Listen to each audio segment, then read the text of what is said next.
tardes a todos, bienvenidos a esta charla con Antonio Iacarino, 60 minutos con, de la Cátedra UNESCO Fórum, Universidad y Patrimonio Cultural. Esta es la tercera charla que tenemos, que está teniendo un éxito, vamos, este nuevo ciclo de charlas está teniendo un éxito muy importante, de lo cual me alegro muchísimo, porque eso quiere decir que hay interés y que, bueno, y que puede ser de utilidad para los conservadores, restauradores o para los amantes del patrimonio cultural. Esta tarde, para hacer esta charla y hacer la presentación, cuento con mi compañera y colaboradora, profesora doctora Susana Martín, profesora de la Universidad Politécnica de Valencia, del Departamento de Conservación y Restauración de Bienes Culturales e investigadora del Instituto Universitario de Restauración del Patrimonio. Yo poco más tengo que decir, le cedo la palabra a nuestro invitado y a nuestra invitada, Susana Iacarino Susana. Que disfrutéis de la charla. Muy bien, muchísimas gracias, Mavi. Muy buenas tardes a todos los asistentes a la charla de hoy. Yo no me quiero extender mucho en hacer una presentación muy breve de Antonio Iacarino Ildelson. Es un conservador obras de arte basado, bueno, su base se establece en Roma, está formada en el ICR y bueno, pues su inquietud por investigar y por seguir formándose ha continuado hasta hoy, hasta la actualidad.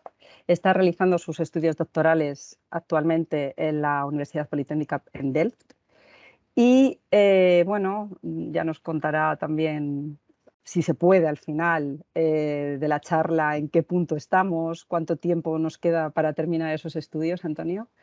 Y bueno, hablando de las posibles charlas que íbamos a poder establecer en estos 60 minutos con, yo enseguida cuando Mavi me preguntó qué podríamos hablar que fuera interesante, que pudiera atraer y ayudar a muchos conservadores de una forma pues, global, ¿no? Y enseguida pensé en Antonio y pensé en muchos de los proyectos en los que ha trabajado y está trabajando, por lo que me va contando, por lo que voy viendo, especialista en tratamientos de estructuras, de los soportes de las pinturas, y creo que vamos a aprender mucho de esta charla, de este diálogo.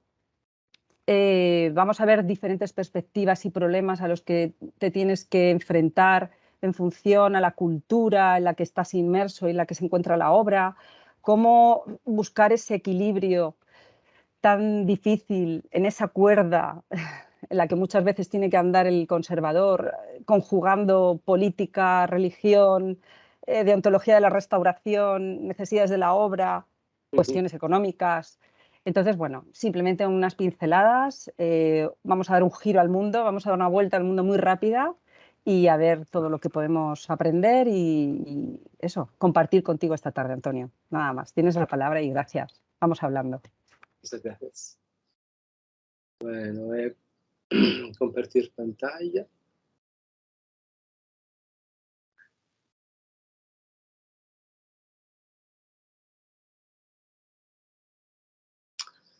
Entonces, ese es el título y yo voy a intentar de darle como unas ideas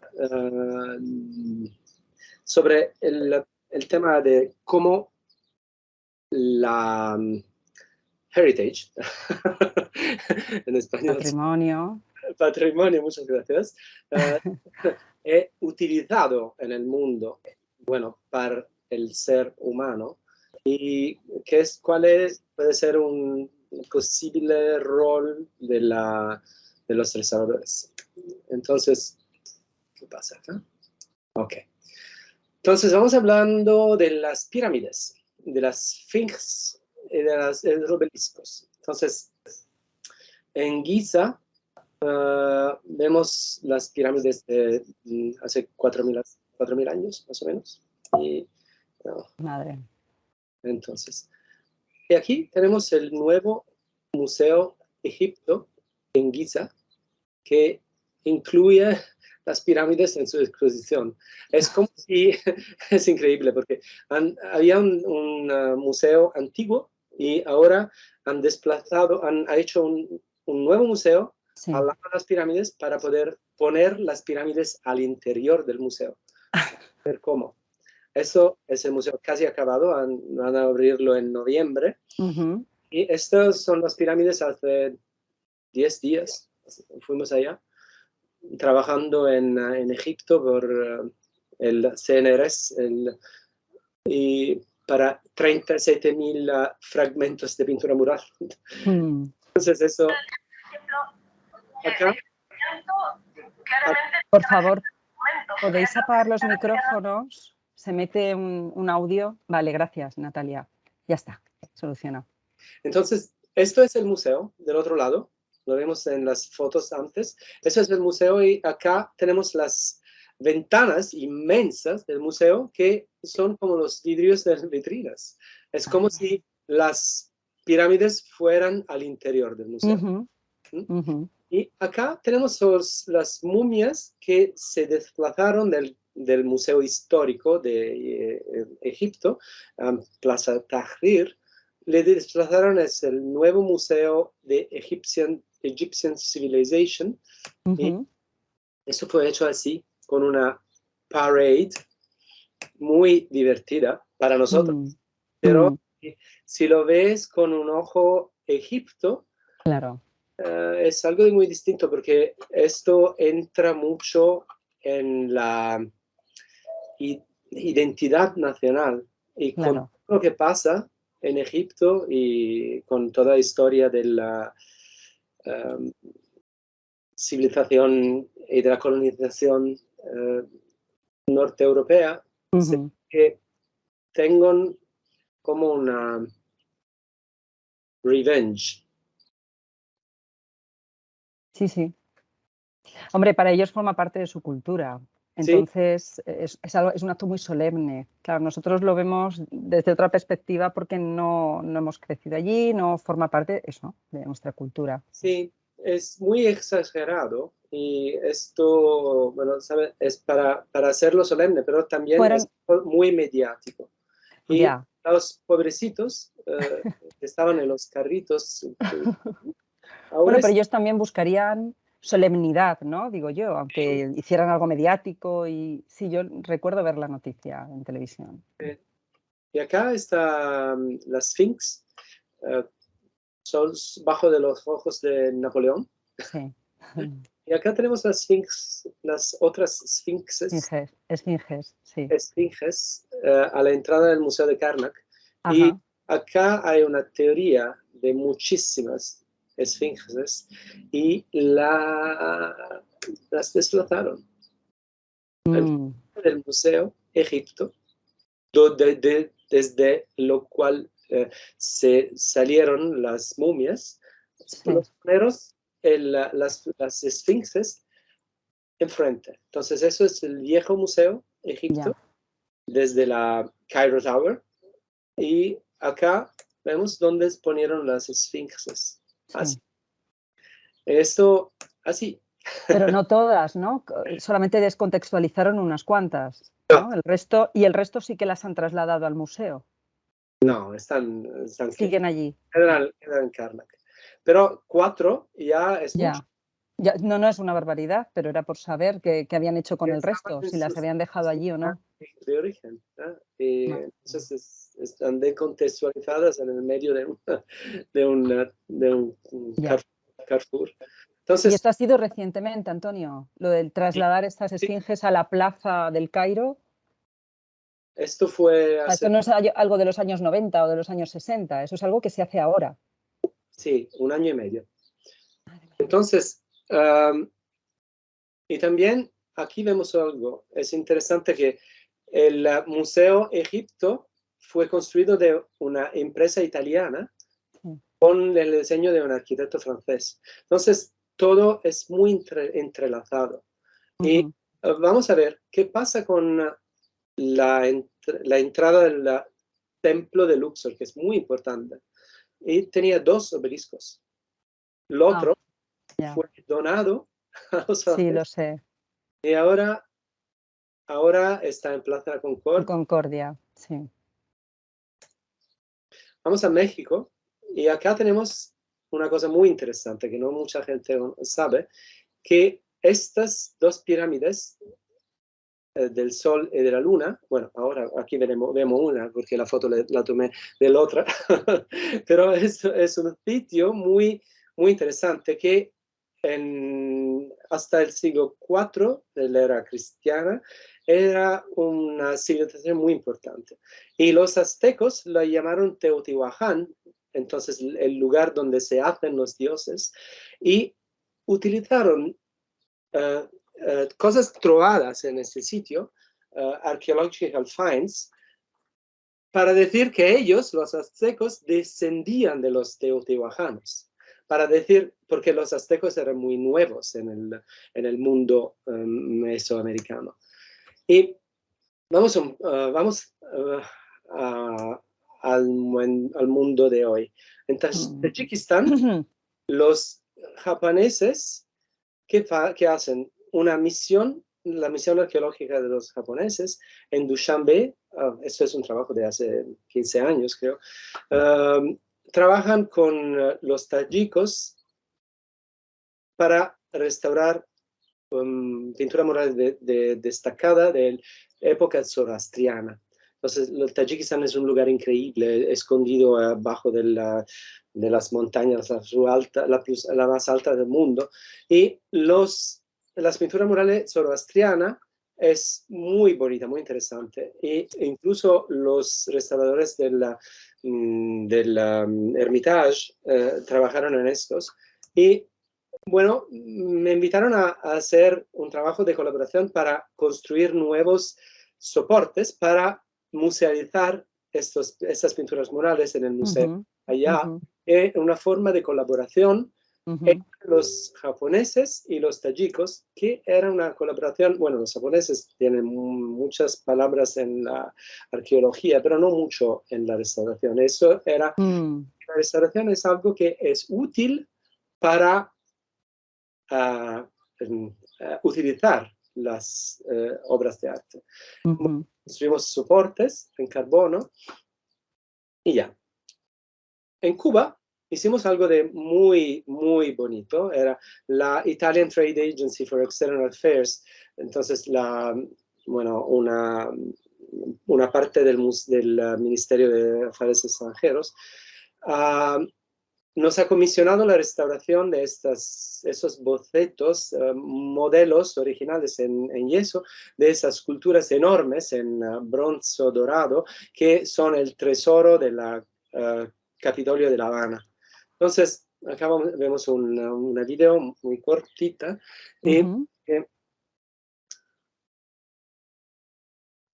Los bocetos son la parte que el artista hizo con sus manos, porque el resto fue hecho para otros, ¿no? Entonces, bueno, él participó, pero había una enorme cantidad de gente que trabajaba en estos yesos que servían a la fusión. Entonces, hemos hecho un escaneo 3D para averiguar los problemas estructurales y también para construir una caja de embalaje. Entonces, restauramos los bocetos y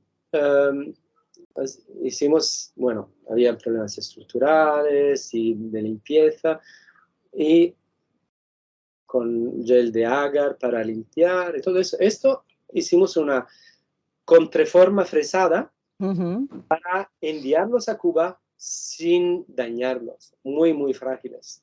Entonces, qué bien. Esto ha funcionado muy bien. Esto es en Cuba, ningún problema. Y ha sido un éxito porque los objetos llegaron bien, pero muy Ese es el jefe conservador de La Habana, muy amigo. Y estos son los políticos. Esto al centro ha sido ministro italiano. Y esto es el jefe de la cultura de La Habana. Ahora se murió. Desafortunadamente era un hombre muy, muy inteligente, muy genial, una persona genial. Pero lo importante de este trabajo es que los políticos pudieron hablar, porque es todo. Era un trabajo bastante sencillo. Era prácticamente la exportación de esos bocetos que por fin se regalaron. Al principio era un préstamo, ahora han sido regalados. Ujú. El motivo de todos estos dos trabajos era el mejoramiento de las relaciones cultural y comercial Entre ambos países, claro. países. Pero el patrimonio sigue también la historia dolorosa de los seres humanos y como Ya. Palmira, catástrofe. لا Aquí بعد vemos أن algo de muy شاهدوا فأس doloroso. الخلافة يكسر أصنامهم التي يقدسونها. Y estas personas hicieron un video, grabaron un video porque sabían que nosotros sufrimos a verlo. Es increíble. Todo esto para nosotros, porque nosotros podemos sufrir y podemos tener atención a lo que pasaba. Así que pasaba ya es su victoria. Ya. Entonces, el ministerio el gobierno italiano ha pedido al Instituto Central de Restauro de restaurarlo. El instituto pidió nuestra ayuda y hicimos la recomposición virtual de los fragmentos y después los recomponemos y tenemos una grande lacuna en la mirada. La cara en el rostro. Exacto. Entonces, ¿qué hicimos? Hicimos un mirroring de la parte faltante. Uh-huh. Y, hicimos esto es, aquí se ve en el file 3D, se ve muy bien el agujero. Uh-huh. Y aquí esta es la parte que reconstruimos en el virtual y se ve que está bajo nivel para hacer un estuco que tenga un acabado utilizable, porque no se puede imprimir en 3D la piedra. Claro. Entonces acá tenemos el injerto que se conecta con imanes. Uh-huh. Acá está, y acá se injerta con imanes. ¡Toc! Perfecto. Está muy bien, está bajo nivel, y acá con el estuco se acabó. Bueno, esto no es completamente acabado, pero es casi. Porque, Antonio, ¿esta pieza estaba en Siria? Sí, y han vuelto en Siria. Esto era... Os la mandan a Italia para su intervención y vuelve a Siria. Las piezas de aquí, en este museo estaban. Entonces, estas se volvieron en Siria y bueno, después de unos meses en el Coliseo. Yo voy tomando notas, luego vamos comentando cosas, ¿vale? Sí. Para no interrumpirte, dejamos que sigas la charla. Dime, ¿qué No, tengo varias notas, luego te lo vamos comentándolo. Entonces, todo. Volveremos a la presentación y... de Bamián. Es una cosa increíble porque estaba un tesoro, bueno, muy, muy bonito. Estas imágenes de la BBC hablan sin mí.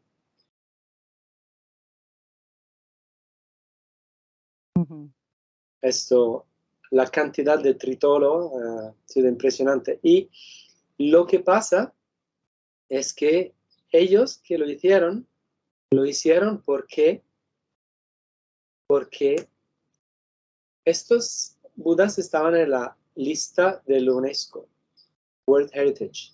Entonces estaban del lado errado de la confrontación entre los ricos y los pobres en el mundo.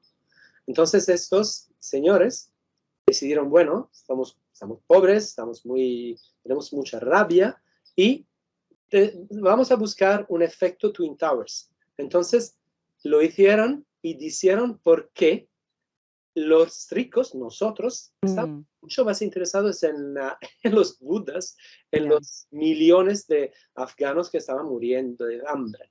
Entonces, es interesante, bueno, es terrible, pero tiene sentido, de una manera tiene sentido.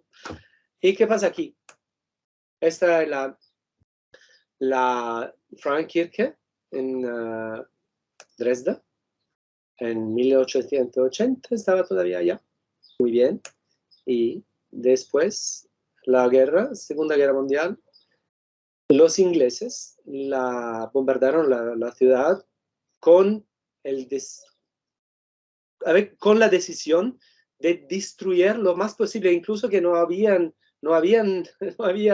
armada ya, no había nada. Es un poco ruso esto como, pero decimos es muy de actualidad. ¿Y qué pasó? Sí, lamentablemente sí. Sí, como lo utilizaron los alemanes en tiempo soviético, dejaron todas las ruinas así. ¿Por qué? Porque querían que todo el mundo en la DDR se podía acordar de cuánta malvagidad habían tenido los ingleses y bueno, Sí. los que habían ganado del otro lado del muro. Entonces, cuando se reunificó la Alemania, buscaron todos los fragmentos, se reconstruyó y miráis que solo las piedras negras son originales. Todas las otras son nuevas. Y bueno, ¿por qué no? Es un símbolo identitario, pero no de la Alemania, es un símbolo de la nueva Alemania, ¿no? Alemania construida. ¿Y qué pasa en Chile? Algo de muy interesante para mí, bueno, muy doloroso también, pero vamos, en los 3 años del gobierno de Allende, Chile tenía un soporte internacional increíble. Todo el mundo donaba arte nueva, contemporánea, y en el mayo 17 del 72, la primera exhibición ha visto el nacimiento, entonces hace 50 años, casi hoy, del Museo de la Solidaridad Salvador Allende. Entonces, en la prensa, en el tiempo, ¿no? Vemos muchas, había Juan Miró, Pablo Picasso, muchísimas obras de arte increíbles. Y en septiembre, 11 de septiembre, no se tiene que olvidar que el 11 de septiembre había un otro 11 de septiembre, quizás peor de lo que todo el mundo conoce. Esta gente vio el proyecto de Allende, mató a Allende y mató en unos días 5.000 personas, ¿no? Y bueno, se sabe la historia, pero no se sabe mucho del Museo de la Solidaridad. Que fue destruida o escondida, o había camiones de obras de arte en Europa, muchísimas. Y en el 11 de septiembre del 17, aquí se ve el Museo de la Solidaridad Salvador Allende que hace ejercicio de memoria. Y la pintura más icónica del museo, bueno, entre las más icónicas, es esta de Frank Stella.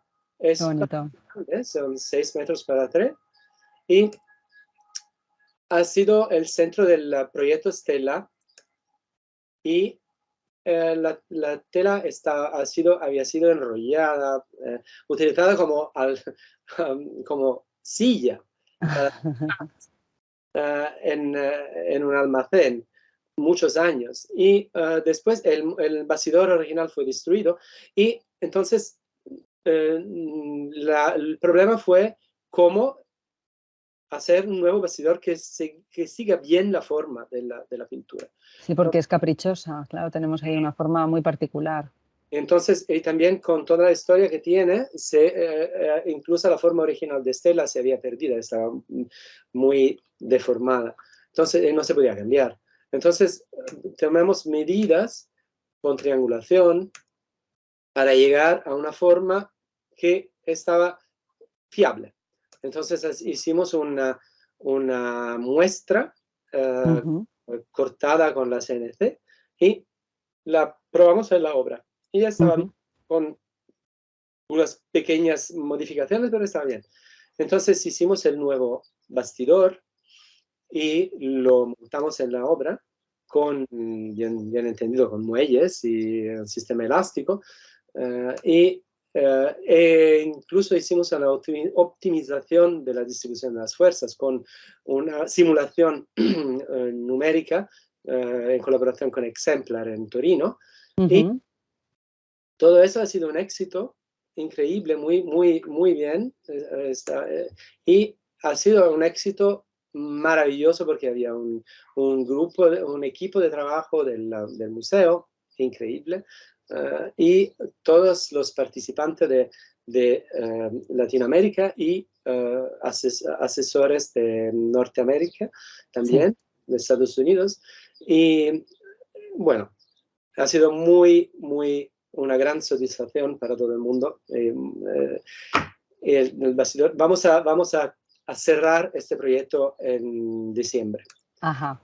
Y esto ha sido un proyecto Getty Foundation Conserving Canvas.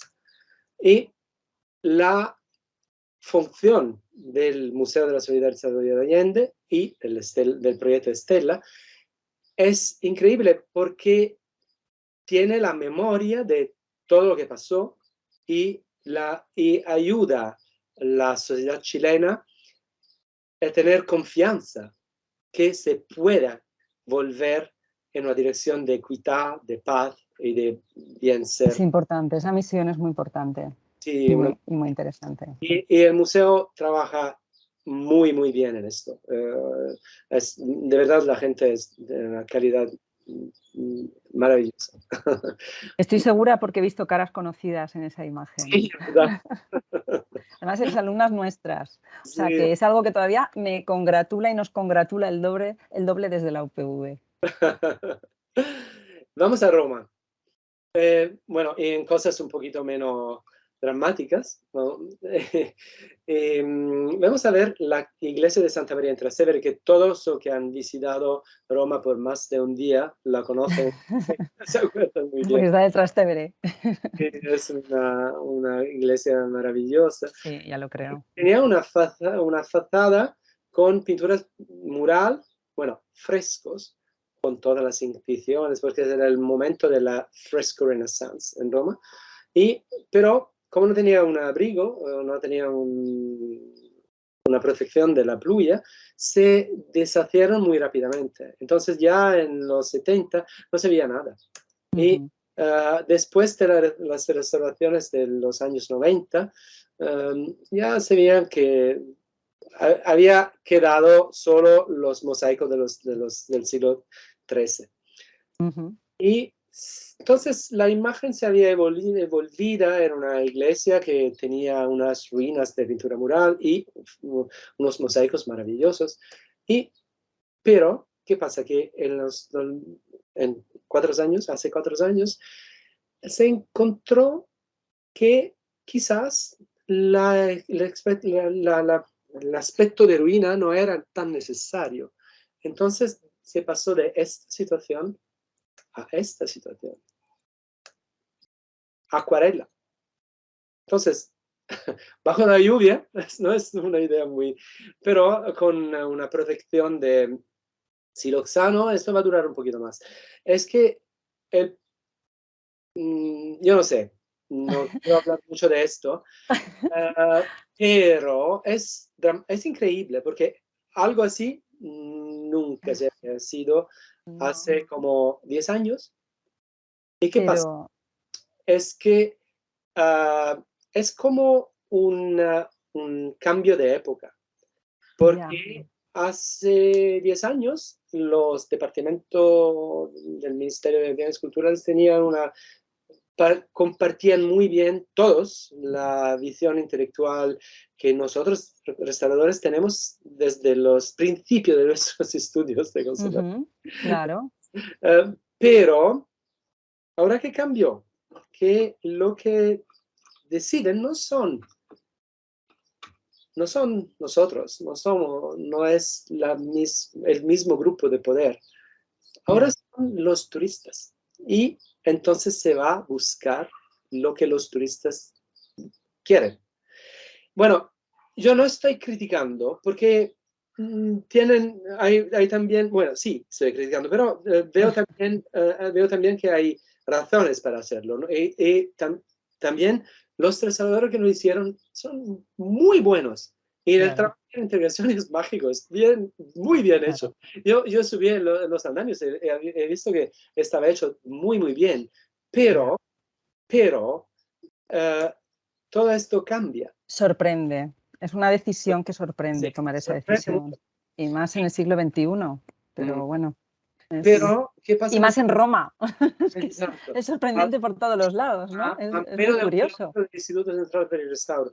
Pero, ¿qué pasa? Que en el siglo XXI, bueno, en estos años, en estos 4 años, ¿qué pasa? Abdel Fattah al-Sisi construye 2 nuevos museos y está ya poniendo gasolina sobre la identidad colectiva inflamada de los voteros. Y las ciudades históricas en todo el mundo pierden significado y por lo que han sido los habitantes en todo el último siglo.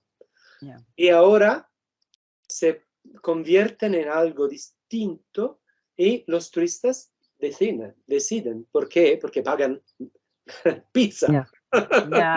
Cerveza, eso es lo importante. Pero no es cuestiones económicas de las que hablábamos, ¿no? Aquí las iglesias y los museos no están visitados para pregar o para estudiar o para goder de la belleza del arte, pero para tirar tortas en la Gioconda o para hacer selfies o porque no se puede ir a Roma sin ver la Capella Sistina. Por Dios. Entonces, ¿cómo se hace esto? ¿Dónde está el bueno y dónde está el malo? Es difícil decirlo, es distinto, las cosas cambian, pero nosotros tenemos todavía la idea que estamos trabajando en algo de muy noble, algo que tiene una identidad cultural muy fuerte, y tenemos razón, pero esto todavía ha sido bajo del reino del dinero, del poder. Y esto no cambia, no se puede cambiar, no lo podemos cambiar nosotros. Y ahora, cada día lo vemos más, que no se puede influir en esto, porque los cambios son muy, muy fuertes. Y acá vemos un proyecto que va en una dirección muy noble, decímonos. Aquí vemos la Night Watch, que es un landmark, un símbolo de la nación, y al punto que gente que no está contenta en su sociedad ataca la obra.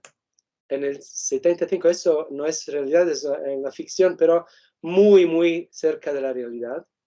Este señor entra al museo con un cuchillo de cocina y hace muchos daños a la obra, en verdad.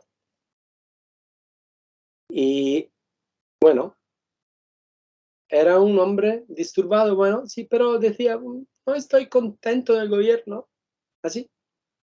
Y entonces me cargo la noche, la ronda nocturna de Rembrandt, porque estoy disconforme con el gobierno. Ya, a ver, son reacciones extrañas. Bueno, vamos a pensar que hay demencia y ya está, ¿no? Pues como lo que hablábamos antes de... No es así, es que el patrimonio es un símbolo y los que detienen el poder lo utilizan de una manera, los que no detienen el poder ponen dinamite a los budas, martillos en Siria, bueno, en Palmira también. Y lo que pueden tiran ácido a la ronda de noche en los 90. Entonces es así, todo el mundo busca utilizar el patrimonio como puede. Bueno, Antonio, ahora mismo la ronda ¿tiene cristal o no? Sí. No tiene un cristal. La van a exponer sin cristal. Sí, la habéis terminado bueno, hace poquito. Es demasiado grande para ponerle un cristal. ¿Que es demasiado grande? La ronda. No, Bueno, pero pueden hacer una vitrina, sino un cristal, si se han planteado, como ha sido objeto de agresión tras agresión, y como tú dices, es símbolo del país, si se han planteado en algún momento, igual no hacer la vitrina que tenían los restauradores cuando la intervenían, ni muchísimo menos, pero si se han planteado una protección, pues como está Gioconda, ¿no? Que sí que es una vitrina, no es un cristal en sí sobre la tabla, pero es una vitrina donde está insertada la pieza. En este caso no se lo plantean. el problema de la ronda de noche es que son 5 metros por 4 más o menos. No hay un vidrio de este tamaño. No se puede hacer. No Entonces, se podría. tendría que tener junciones y eso es demasiado feo. Vale. Entonces, vale. ahora lo que hacen es tener perfiladores de los visitantes. Entonces, como espiones. Hay vigilantes, ¿no? Vigilantes, pero desguisado, ¿no? Disguised, ¿no? Sí, que no van vestidos de museo, vamos, de vigilantes, que van de particular para si ven algo extraño, pararlo, ¿no? Si están... Sí. Bueno, no lo paran, pero se acercan de él de manera de poderlo bloquear al momento justo. Qué vídeo más chulo que cuando estáis Esto subiendo. es nuestro bastidor. Sí, lo sé. Y esto lo levantamos y bueno, estaba muy bien. Todo el mundo estaba muy feliz. Es para estarlo, ya lo creo, es para estarlo. Y qué honor poder trabajar con obras así y qué responsabilidad también. Oh, sí.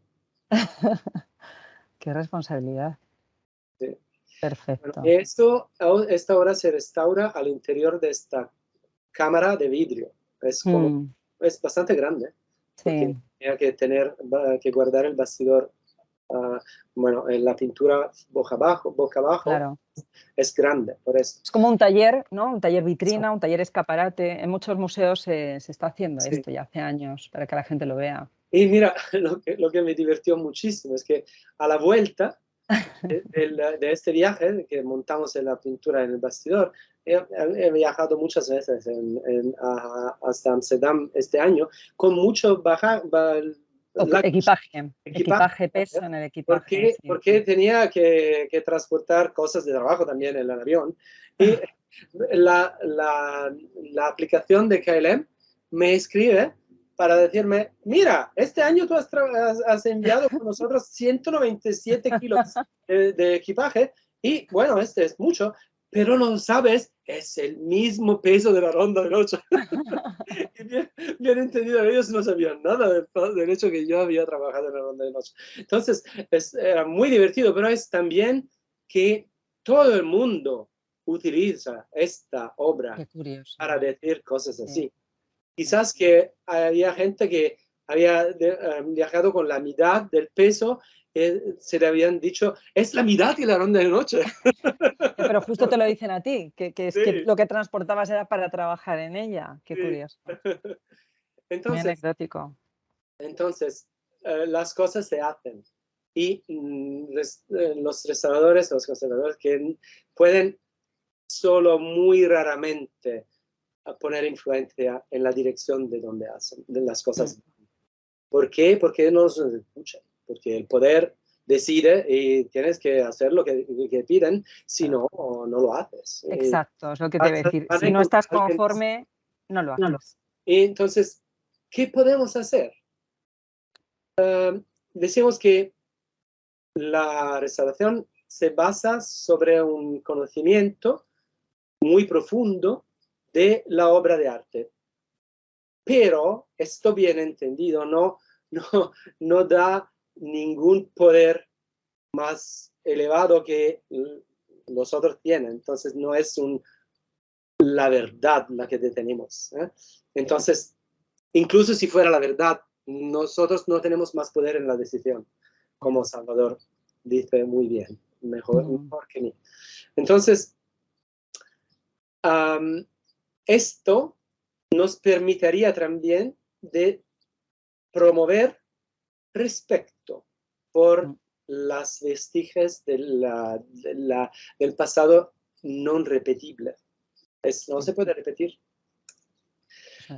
Pero los otros que participan no entienden a veces no dan ningún valor a nuestras preocupaciones científicas.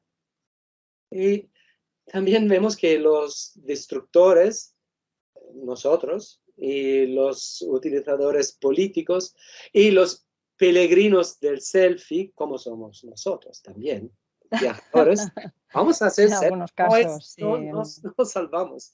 Y los que venden souvenir, todos tienen razón en una manera u otra. Y razones que podemos compartir de una manera u otra.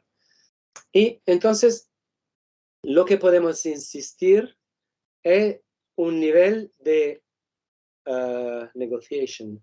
Sí, negociar, de buscar el equilibrio que decíamos al principio, ¿no? Que no se nos vaya la balanza hacia un lado o hacia otro, sino intentar encontrar el bien para la obra, conjugando todo eso con todo lo demás. Intentar de buscar un nivel de atención a las necesidades de todas las partes, que incluya nuestro interés para lo que encontramos de único, irrepetible en el patrimonio. Esto es lo que puedo decir, y esto espero que sea el grano de donde podemos empezar a hablar juntos ahora. Muchas gracias. Muy bien. Pues muchas gracias a ti, Antonio. Yo, he ido participando de vez en cuando en comentarte alguna cosilla para no dejarlo todo para el final. También, bueno, llevamos 45 minutos. Por supuesto que os vamos a dar la palabra a todos los que levantéis la mano y queráis hacer alguna consulta o algún comentario. Yo únicamente preguntarte o hacerte algún tipo de cuestiones. Yo siempre digo, desde la inquietud, tú ya sabes que yo tengo mucha inquietud en este sentido y que he aprendido muchísimo de ti y sé que así lo voy a seguir haciendo. Bueno, no lo he dicho al principio, pero el equipo de Equilibrarte participó activamente en la intervención de las obras del Palau Ducal de Gandía. Estas obras, concretamente las ubicadas en los techos de la Galería Dorada, pues ocupaban casi un total de 200 metros. Son 5 obras de grandes dimensiones. Y yo lo comento siempre con mis alumnos de máster, que esta mañana hemos estado juntos en clase, que cuando llegamos con los especialistas italianos, porque nos iban a ayudar a desmontar las piezas y que nos pues coordinaran un poco en el tratamiento de los bastidores, lo primero que dijo Antonio es: no son muy grandes. Claro, nosotras estábamos ante lienzos de 10 metros por 6. Efectivamente, cuando luego ya vuelves y vas habituando y vuelves a Italia y viajas por Italia, efectivamente no eran tan grandes. Antonio, tienes toda la razón, vosotros tenéis obra muchísimo más grande. Y bueno, nada, simplemente he hecho este comentario, hemos estado muchos años trabajando juntos. Algunas cosas que te quería decir. Por ejemplo, vuestra actuación en el Museo del Cairo, en el nuevo Museo del Cairo, vosotros habéis estado trabajando, me parece, por lo que me comentabas, en unos soportes, ¿no? Para unos soportes estructurales para unas pinturas de la tumba de Nefertiti. ¿O ha sido complicado? No, dime. Estamos empezando un trabajo de reconstrucción de las catacumbas osirianas en el templo de Karnak. Entonces es un trabajo de concepción de proyecto en este momento. Entonces son 37.000 fragmentos. No se conoce muy bien la forma de la estructura del construido. Entonces tenemos que hacer una reconstrucción virtual para reconstruir intentando entender, ¿no? Vale, no importa, o sea, porque la cuestión me sirve también. Está condicionada, estáis iniciando ahora el trabajo y el proyecto, pero ¿está de alguna forma condicionado por criterios concretos del conservador responsable? Porque supongo que ahí habrá un conservador que también os supervise y os paute un poco. Es un proyecto muy complejo porque es liderado para los franceses del CNRS, entonces el Consejo Nacional de los Museos de Francia. Pero los egipcios son los propietarios. Entonces, claro. Y esta es una colaboración entre los franceses y los egipcios, y los franceses llaman a nosotros para entrar en esta En el proyecto, sí, muy bien. de cómo hacerlo. Y en este momento estamos haciendo un proyecto que sirve a buscar dinero para hacerlo. Ajá. Entonces es algo de bastante complejo porque significa que necesita escuchar muy atentamente las necesidades de todas las partes y para llegar a un proyecto que A un sirva. entendimiento, claro, y a un entendimiento. Pues por eso iba, porque como... Que sean útil a todas las partes. Claro. Que no es porque todas las partes no tienen el mismo objetivo. Claro, claro, por eso te digo que haya un entendimiento entre todos. Y como además nos has mostrado que ellos también llevan sus ideas muy claras, ¿no? Y que si quiero, pues estas figuras, estas esfinges, las cojo de aquí, las pongo allí, es complicado, me imagino, convencerles a lo mejor de algunas cosas. Pero bueno, ya nos irás contando, porque si estáis iniciando, pues todavía os queda recorrido en ese sentido. Otra cuestión que me ha surgido también, por ejemplo, en el caso que nos has comentado del relieve de Palmira, ¿en qué momento consideráis que esa obra destruida que os ha llegado a Italia está en condiciones seguras? Nunca es nada seguro, pero en condiciones seguras de poderla volver a enviar a Siria sin que haya otra vez riesgo de ataque. Nunca se está seguro. Ya, pero ¿cuándo se toma esa decisión, Antonio? O sea, ¿tú la restauras y la mandas o la restauras y te esperas? O... Bueno, esto es una decisión política. Yo soy la última rueda del fenomenal. Entonces, eso es lo que quería saber. También la idea de restaurar cosas que pertenecen al gobierno de Bashar al-Assad. Entonces, es un problema, ¿no? Pero los políticos italianos decidieron de ayudar al gobierno siriano. ¿Por qué no? Muy bien, claro que sí, lo veo estupendo. Porque, bueno, es difícil, pero en ese momento se podía hacer, no lo sé. Yo no sé. No, y mejor no tener que tomar esa decisión. Mejor que haya alguien por encima de ti que te diga, esto vuelve. La idea era de ayudar al patrimonio de Siria sin entrar demasiado en los juegos políticos y darle valor al patrimonio. Pero es muy involucrado con la política. Yo veo una mano de Salvador. Sí, sí. Hola, Salva. Buenas tardes. Hola. A ver, voy a poner la cámara, no sé sí, por favor. qué saldrá por aquí. A ver, no sé si hay luz o no hay luz. Bueno, se ve bien, ¿no? Se ve, veo ahí, me no veo ahí en pequeñito. Bueno, yo no te veo. Yo veo en negro tu recuadro. Mira a ver si es que tienes tapada la cámara. Salva. No, porque yo me veo. ¿Vosotros lo veis? A ver si soy yo la que no... No, yo no veo Salvador. Antonio tampoco te ve. Se oye muy bien. No. Bueno, no os perdéis nada, ¿eh? Tampoco. Hombre, pero ya nos habíamos hecho ilusiones, has dicho que ibas a encender la cámara, no pasa nada. No, es raro porque yo sí que me veo y veo el punto verde este que indica que, en fin, pero... Nada, no te preocupes, nada, te oímos perfectamente, bueno, nada, alto y claro. Yo nada, solo quería pues felicitar muy sinceramente, porque claro, este recorrido tan hermoso por tantas culturas y... Ahora te vemos, Alba. Ah, sí, hombre. Pues decía, este recorrido tan bonito con tantas culturas y tantos...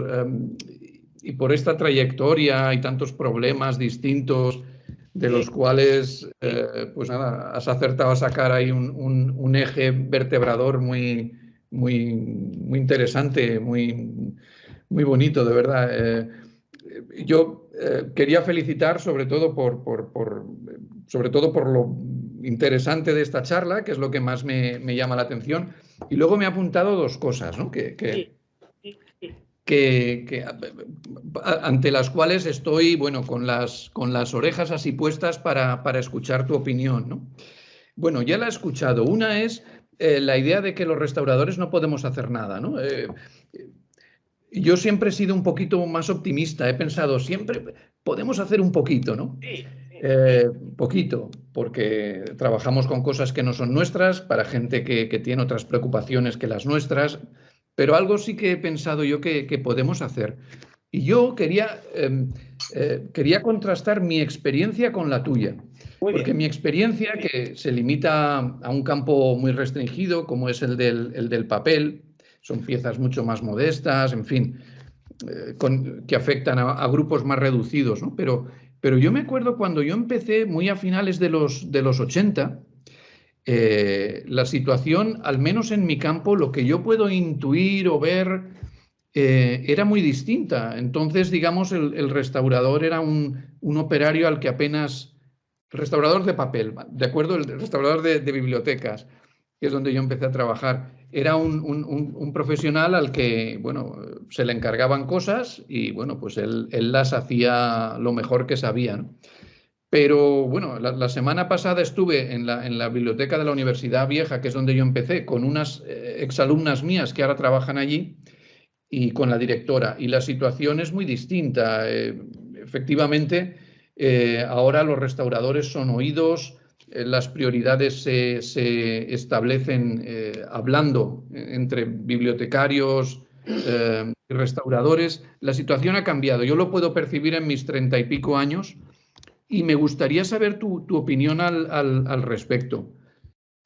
Gracias, muchas gracias, Alba. Es que yo estaba intentando de hacerlo un poquito dramático.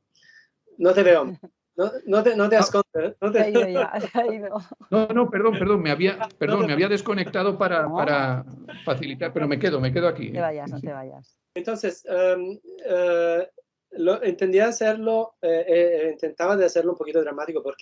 Porque ¿sabes? Es que nosotros tenemos la idea que podemos hacer mucho. Y lo vemos, es verdad lo que dices. Ha cambiado mucho desde los años que yo empecé también. Pero al mismo tiempo, es verdad que hay niveles de cosas que no podemos cambiar.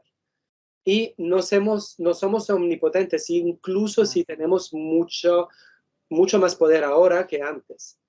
Y otra cosa es que tenemos todavía la idea, la ilusión, que nuestra visión de las cosas sea la mejor y entonces sea la que tiene que ganar.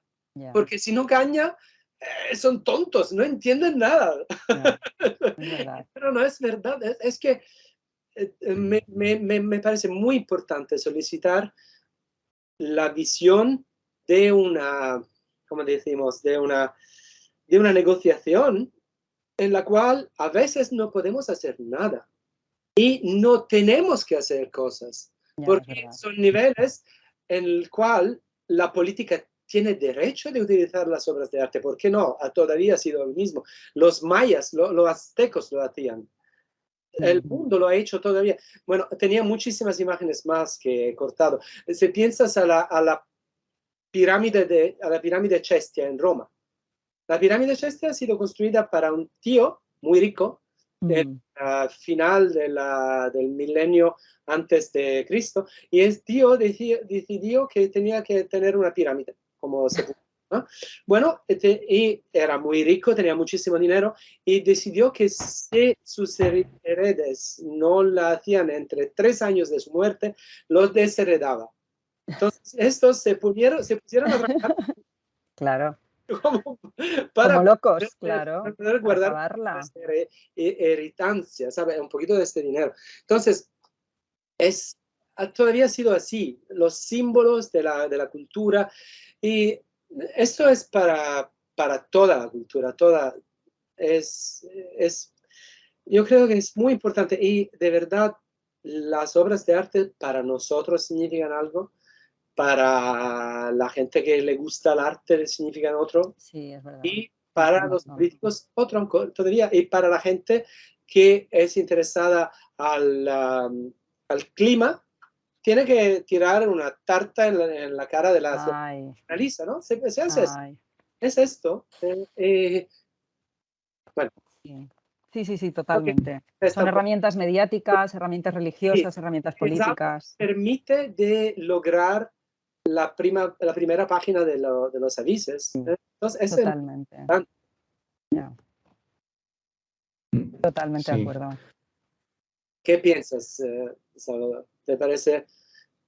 Pues no, bueno, 100% de acuerdo. Yo estaba pensando lo siguiente. Digo, claro, en el fondo hay una cierta diferencia entre los que tenéis la suerte de trabajar con obras de arte y los que normalmente trabajamos con documentos aburridísimos, manuscritos completamente anodinos. que es distinto. Y eso quizá hace que digamos, la gente que trabajamos en mi campo, en el campo del papel, bibliotecas, en fin, a veces tenemos suerte de trabajar con obras de arte, pero estadísticamente la mayor parte de veces no es así. Y esto nos da una visión distinta. Fijaros que, como curiosidad, que en mi campo, bueno, yo tengo una buena amiga que trabaja en una biblioteca y en una biblioteca archivo. Y dice lo siguiente, no citaré nombres, pero dice lo siguiente, dice, el día más feliz del año es el día del expurgo, que es cuando deciden qué cosas no van a conservar más porque no les cabe. Entonces, es muy curioso, parte del trabajo de conservación consiste en destruir, en deshacerse de una parte, porque ellos tienen la limitación del espacio y están seleccionando continuamente. Y para ellos, seleccionar qué destruir es una parte de su trabajo de conservación, porque eso les permite seguir conservando cosas más valiosas. Y cada año hacen ese trabajo de selección y entonces esto en el campo de las obras de arte sería impensable. Es impensable, entiendo yo. No os visualizo haciendo eso a los que... Con eso no estoy muy de acuerdo, porque el expurgo se hace restaurando solo las cosas valiosas. Entonces las otras cosas se destruyen sin expurgar. Bueno, a veces también expurgas haciendo malas restauraciones. ¿Perdona? O sea, que a veces una mala restauración a la vez también provoca el expurgo. O sea, que es un poco un círculo. Pero a veces se destruyen también las cosas más valiosas, más preciosas. ¿Por qué? Porque se restauran demasiadas veces. Porque son las únicas cosas que se pueden restaurar porque tienen dinero para hacerlo. Entonces, por ejemplo, bueno, en muchísimos museos del mundo hay cosas que, no sé, Rafael se restaura cada 10 años porque hay todavía, no sé, Maserati, Ferrari, algo que tiene mucho dinero que quiere ponerse en vista. Publicidad con Rafael. Sí, entonces se restaura Rafael. Y las otras cosas que están al lado se... el expurgo. Quizás no al mismo museo, pero en las iglesias y así. Bueno, sabes, en Italia, hasta los años 90, el Estado tenía dinero para pagar todas las restauraciones de las cosas públicas. Los restauradores trabajaban como el 90% para el Estado. Y estaban pagados bastante bien en Italia. Y hoy el Estado tiene dinero para restaurar algo como el 10%. Se redució, bueno, gracias a Berlusconi, que empezó a cortar del 50%, y al próximo gobierno 50 aún. Entonces, así es. Y ahora, ¿quién decide? Los que tienen dinero. Bueno, yo quiero restaurar a Rafael, bueno, vamos a restaurarlo. Y los turistas le gusta una plaza, bueno, se restaura esto, ¿sabes? Mi visión es que los decisores cambian y esto cambia. Bueno, pero me he vuelto a mi discurso de antes. Lo siento. ¿no? El expurgo es muy interesante. Como concepto me gusta. Vamos, por mi lado, no sientas volver al discurso de antes porque de verdad que vamos, a mí me ha parecido muy interesante, muy provocador de ideas y literalmente muy bonito, ¿no?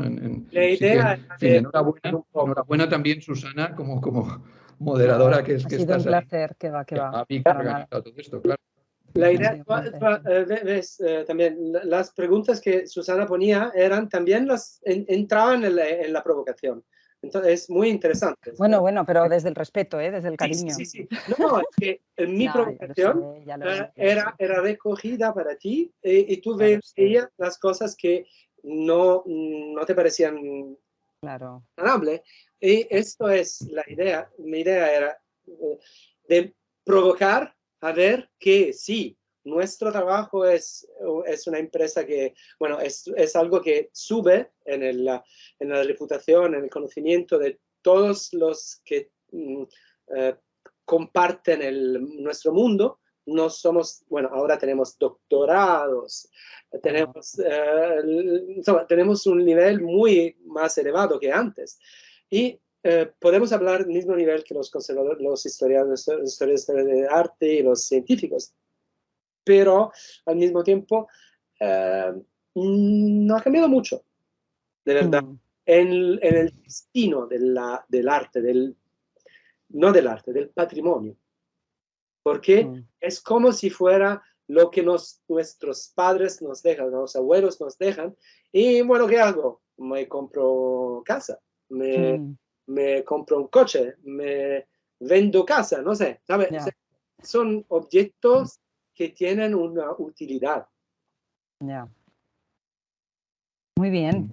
Pues muchas gracias, Salva. De verdad, muchísimas gracias por tus comentarios. Sí, eso iba a decir. Hay por ahí una mano levantada. Clara Barber. Buenos días, desde Chile. Hola, Clara. Hola. ¿Qué tal? Qué alegría, qué alegría. Yo cuando pude ver un poco de lo que iba a hablar Antonio hace unos días y te vi por ahí una foto y digo, ¡uy! ¡Clara! Ahí estaba. Estupendo. Sí, tuve la oportunidad de participar en el proyecto de la Getty y de conocer a Antonio, y fue una muy grata experiencia que acabaremos este año. Espero verlo pronto por aquí. Estupendo. Sí, y me alegro de verte, Susana, también, y Salvador. Sí, hemos hablado por mail alguna vez, pero es mejor así. Sí, es mejor así.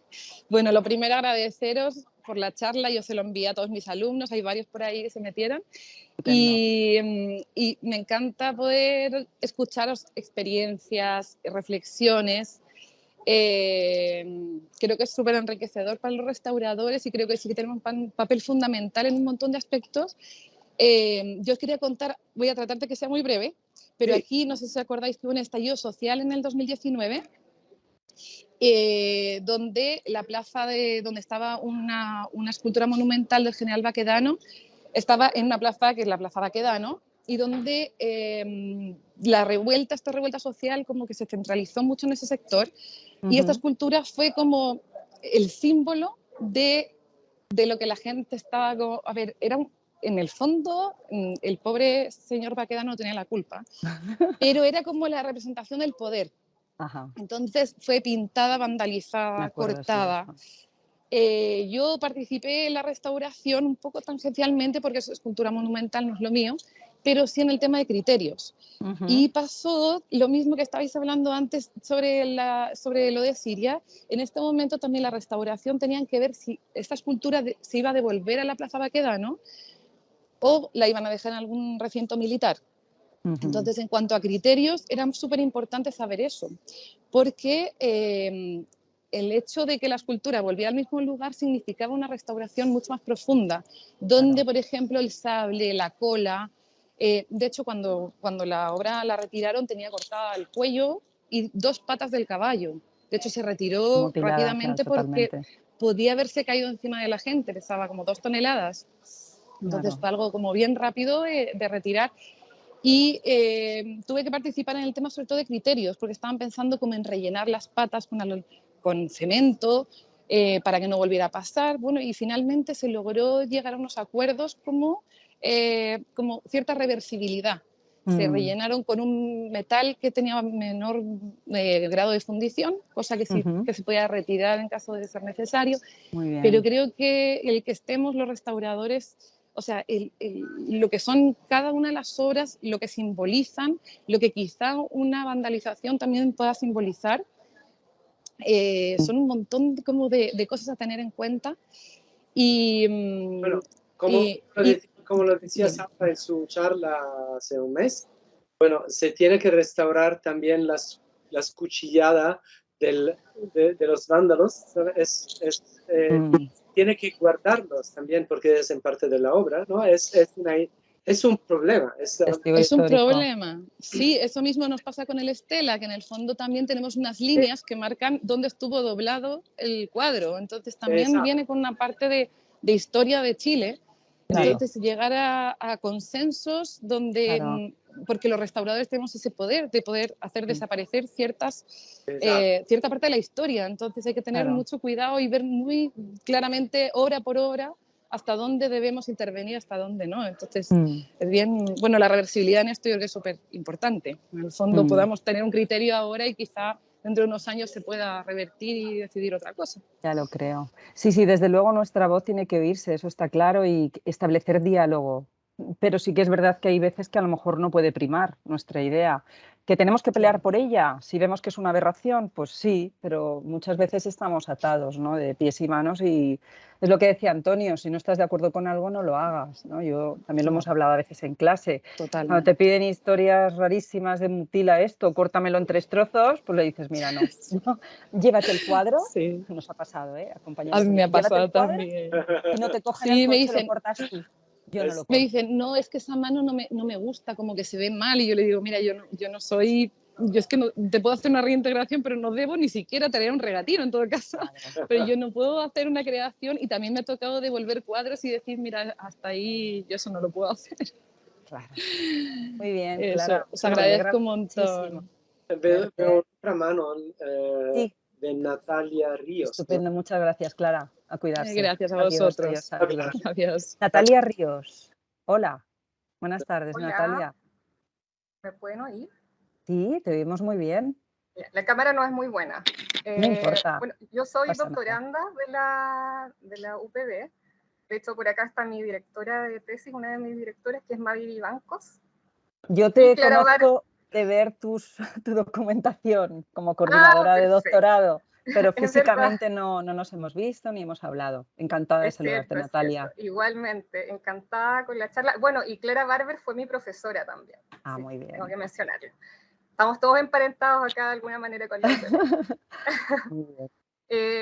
Bueno, agradezco mucho la charla de Antonio, gracias a Mavi también por invitarme, porque hay muchas reflexiones que se pueden hacer a partir de esta clase magistral que nos entregaste, Antonio.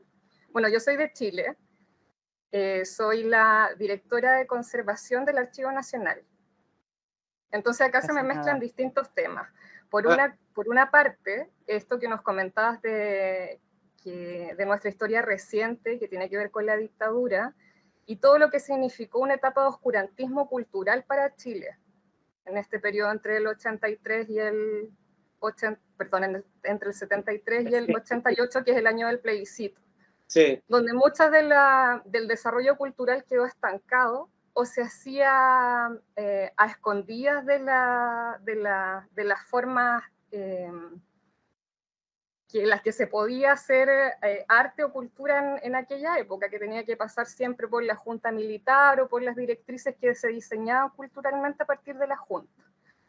Entonces, claro, poder ver que se rescata memoria de aquella época y que puede llegar a nuestros días, se puede legar a generaciones futuras, es tremendamente enriquecedor para lo que va a ser el futuro y la forma de concebir el resguardo del patrimonio de aquí en adelante. Porque aun cuando nosotros hemos vuelto a democracia a partir de los años 90, Chile resintió mucho ese estancamiento cultural hasta ahora. Entonces, ciertas directrices políticas, o sea, a partir del Estado, yo que trabajo para el Estado, sabemos que hay ciertas políticas demasiado débiles en materia de conservación cultural. Algunas que son favorables para la memoria y otras que no tanto. Por ejemplo, Salvador Muñoz nos comentaba esto de que en el archivo de una colega eran... el día más feliz era el del expurgo. Yo que trabajo en el Archivo Nacional, sería lo peor que nos podría pasar pensar en un expurgo, claro. Porque tenemos un archivo que tiene entre 35 y 40 kilómetros lineales de documentación. Y a nosotros nos corresponde normar todo lo que ocurre en materia de archivos públicos en el país. Entonces, todas las instituciones públicas tienen que someterse a nuestras directrices. ¿Qué es lo que ocurre? que como ellos tienen que transferirnos por ley al Archivo Nacional, lo que hacen muchas veces es actuar por negligencia. Entonces nos solicitan a nosotros la baja o el expurgo de ciertos documentos, pero cuando la responsabilidad de no haberlos conservado fue suya. Entonces, ¿qué es lo que ocurre también en Chile? Que nosotros no tenemos ley de archivo, de momento. Entonces, son solamente las directrices del Archivo Nacional las que operan en materia de conservación de patrimonio documental.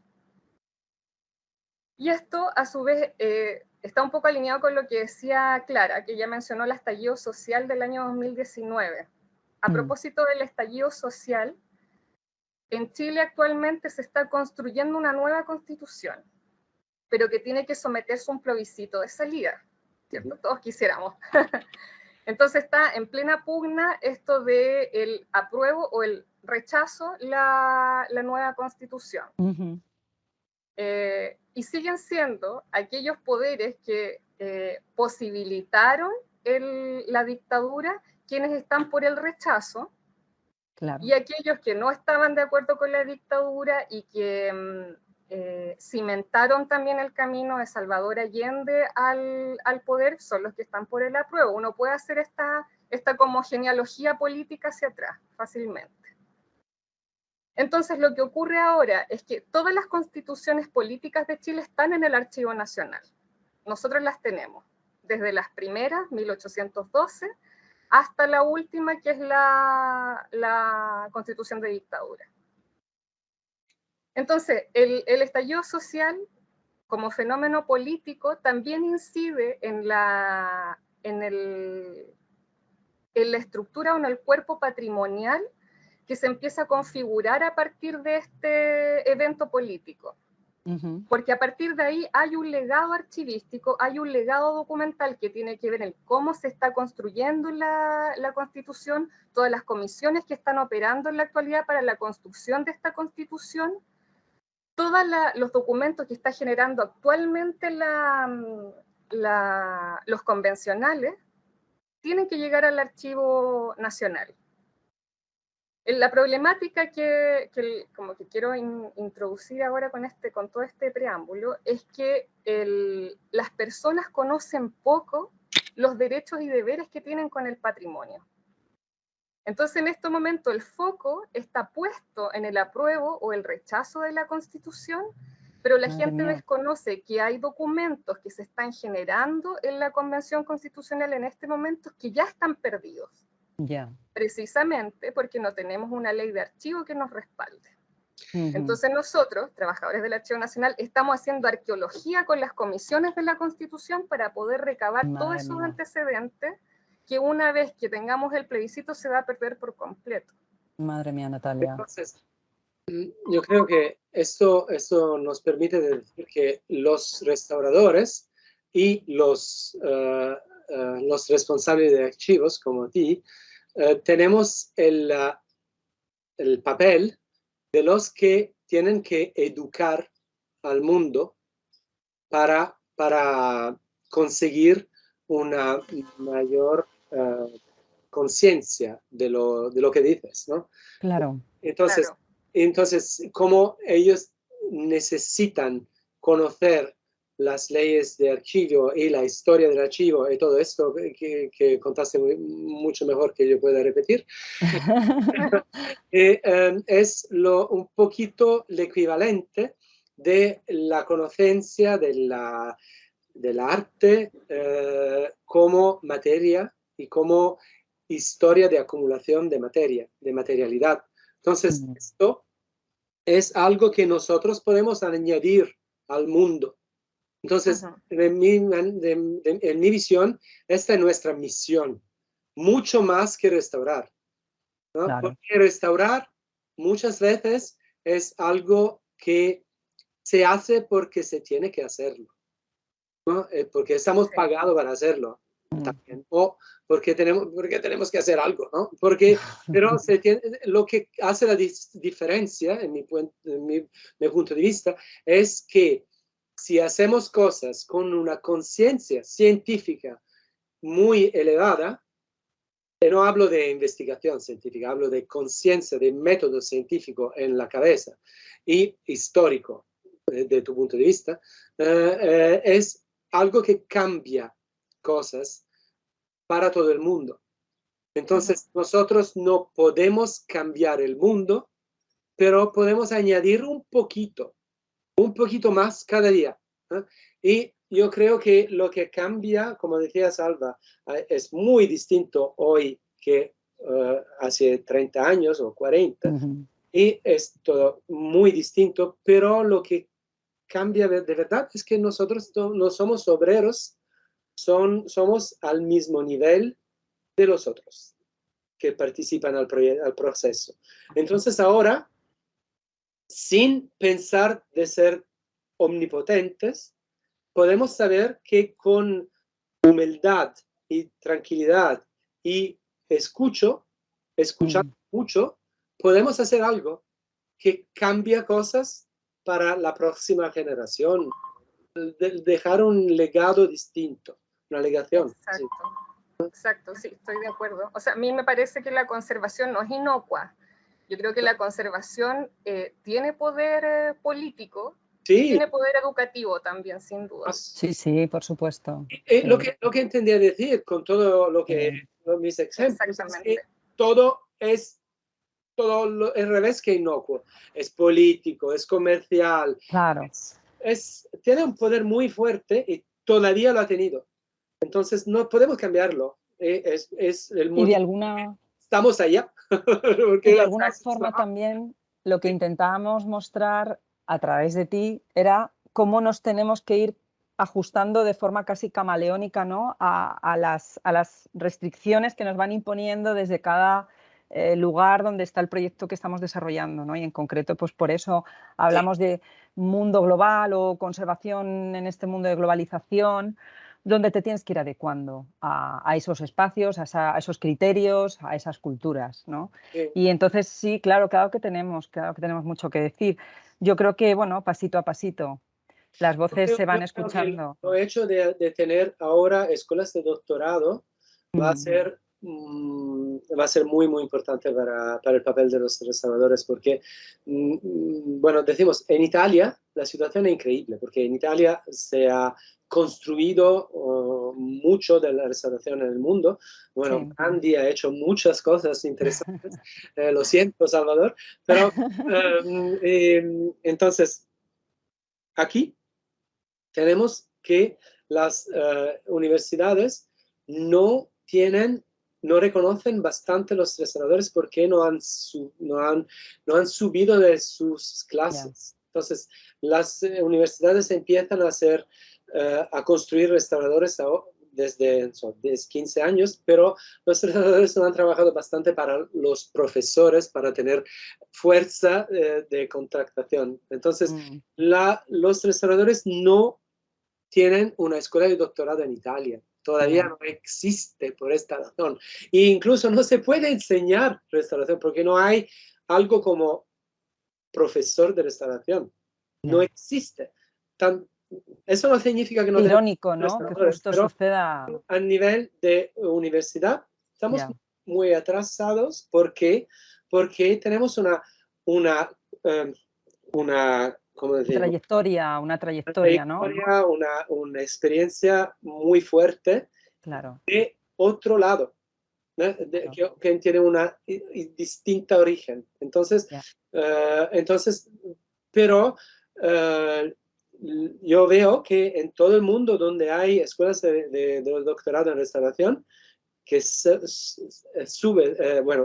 que tienes un papel de doctor en restauración, y no hay historia de arte o química o no sé, otro. Esto permite de cambiar cosas. Y la parte cultural de la restauración tiene mucho más interés. La gente tiene que escuchar. Hombre, avanzamos, claro que sí, es una parte importante de la formación, ¿no? Es la vuelta de tuerca, yo pienso. Sí, es muy importante. Y formativamente, pues eso, un doctor no es por nada, pero claro, a ver, profundiza más en aquel aspecto que le interese, pues eso, aprender más y poder aportar más. En definitiva, yo creo que lo importante es que puedas aportar más Sí. dentro de esa fase tuya formativa como doctor. Pues muy bien. Lo que hace de verdad la diferencia es que los restauradores hoy pueden hacer un compromiso entre la heritancia de, como decimos, del taller de restauración de otro tiempo, Sí, y la herencia del taller moderno, de la tradición, ¿no? La tradición, entre la tradición y hoy. Y esto permite de hacer cosas muy innovadoras. Mira, Antonio, me acabas de dar la idea para otros 60 minutos con Ya será, entre la tradición y la ciencia. Este libro es muy importante. Ajá, bájalo un poquito. Casi como el libro de Salvador. que está sentado al lado. Muy bien, muy bien. Bueno, el libro de Salvador es que está en muchas mesillas de noche, ¿eh? Me consta de muchos especialistas internacionales. Pesadillas. Lo sé. No, de pesadillas no. Al revés, tranquiliza. Muy bien. No sé si hay alguien más que quiera hacer algún tipo de comentario, de consulta. Llevamos ya 1 hora y 25. Yo creo que los 60 minutos con ya se han alargado un poquito. Victoria Vivanco se está levantando la mano, ya no, Bueno. no con el icono, sino directamente. ¿Puedo? Sí, ¿Me das permiso por para que intervenga? supuesto. 100%. Pues nada, la verdad es que también he ido tomando nota de muchas cosas, Antonio, que coincido tantísimo en muchas de las cosas que has contado, muchísimo. Son cosas técnicas, por una parte, hemos visto la parte técnica de los trabajos que has hecho, pero casi que me ha interesado más la parte de madurez intelectual, de formación, de persona de mundo que ha visto muchas situaciones, sociales, culturales, económicas, educativas, formativas. La verdad es que ha sido una charla que es un tesoro, ¿eh? Para mí es un tesoro, que me ha hecho reflexionar de muchas... No, te lo digo honesta, sinceramente, Antonio. Sinceramente, ha sido una delicia. El tema de... Y justamente me alegro mucho que esté aquí, que haya intervenido también mi doctoranda, Natalia Ríos, sí. Porque no ha sido una tesis fácil, entre otras cosas, porque la tesis que hemos presentado, o que acabamos de presentar ahora y ya está en capilla, y esto ya es cuestión de 1 mes, 2 meses como mucho, versa sobre la toma de decisiones. ¿Cómo tomamos decisiones a la hora de intervenir o de conservar nuestro patrimonio? Y yo creo que esto ha salido mucho por aquí. Hemos hecho diferentes entrevistas, diferentes encuestas a profesionales y con la paradoja, y es que tendríamos que haber encuestado a no profesionales, porque yo creo que también nos hubieran dado esa parte de ver otras maneras otros intereses. Esos intereses culturales, económicos, de turismo, sociales, políticos, legislativos, educativos. Bueno, es que hay una serie de intereses y criterios que también se podrían aplicar a la toma de decisiones. ¿Por dónde empezamos? La mayoría de los profesionales que hemos consultado pues han coincidido que empezarían pues los que están peor, con los que están peor.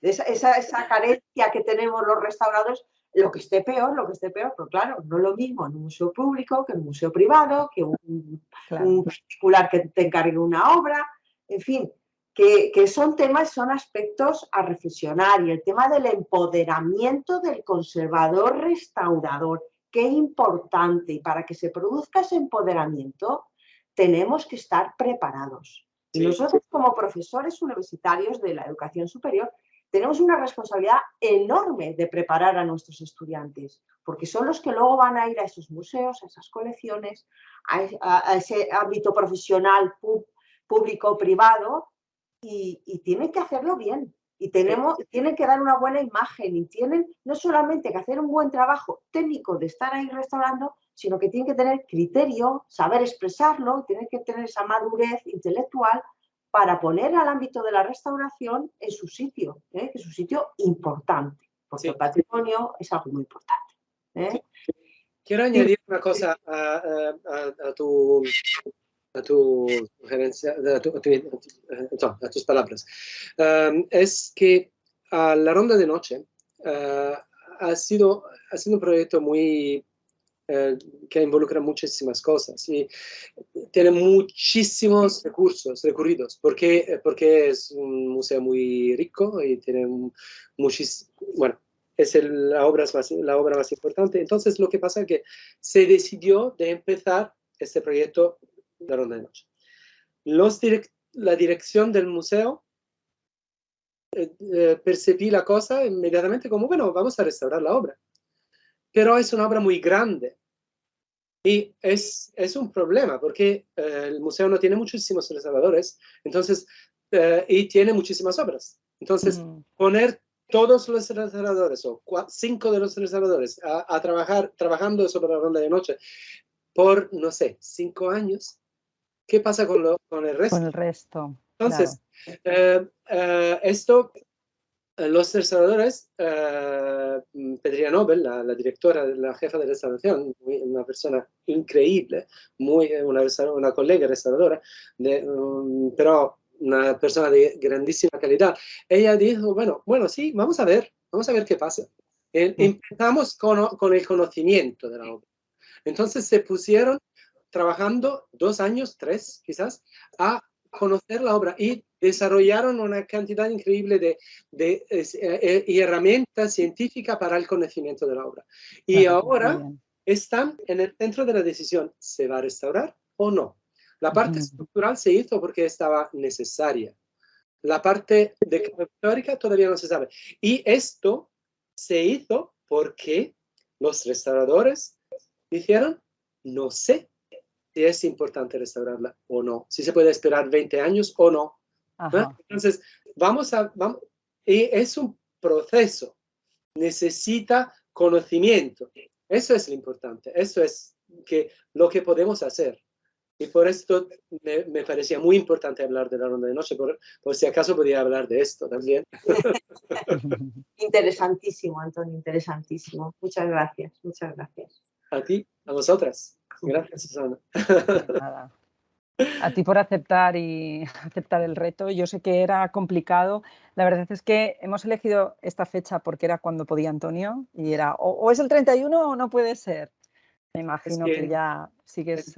vuelvo de Egipto y voy a volver a Ámsterdam y París. Es un año increíble. Muy bien. Pues, bueno, no sé qué se va a pasar el año que viene, pero... Eso te iba a decir, bueno, es un año como otros antes de la pandemia. Es verdad que la pandemia provocó un freno, pero vamos, yo desde que te conozco, yo cuando llamo a Antonio le mando un mensaje y digo, ¿dónde estás? ¿En qué parte del mundo estás? Porque nunca sé dónde está. Rara vez está en su país. Bueno, pues yo estoy muy contenta con la charla, con el rato que hemos pasado juntos. Vuelvo a consultar, no veo ya más manos levantadas. Bueno, podemos facilitar, si quieres, tu mail, Antonio, porque contacten contigo la gente que esté interesada por si surge alguna cuestión que quieran consultarte. Y nada más, daros de nuevo las gracias por haber estado asistiendo. Nada, nadie dice nada. Puedo enviar... Escríbelo si quieres ahí. Y en la página, se va a quedar grabado. En la página web de la cátedra, en la noticia, vale, sí, lo incluyes. Creo que está y si no se incluye, y ahí es más fácil que puedan acceder. Sí, si quieren ponerlo vosotras, mi mail, mi correo electrónico. Sí, lo que dice Mavi, lo haremos así. Muy bien, gracias. Y nada más, dejaremos alojado la grabación en la página web de la Cátedra UNESCO Foro y Patrimonio para que la podáis visionar las veces que lo necesitéis. Y pues eso, yo por aquí ya me he anotado para la siguiente, para el 2023 o finales de la siguiente charla que podemos tener. Nada, por mi parte nada más. De nuevo, muchísimas gracias. Como siempre hemos aprendido mucho y esperamos ir contando con tu colaboración, Antonio. Gracias. Muchas gracias a todos. Ha sido magnífica. Muchas gracias. Muchas gracias. Adiós. Cuídate mucho. Gracias. Chao. Sí. Adiós. A todos los asistentes, muchísimas gracias. Chao.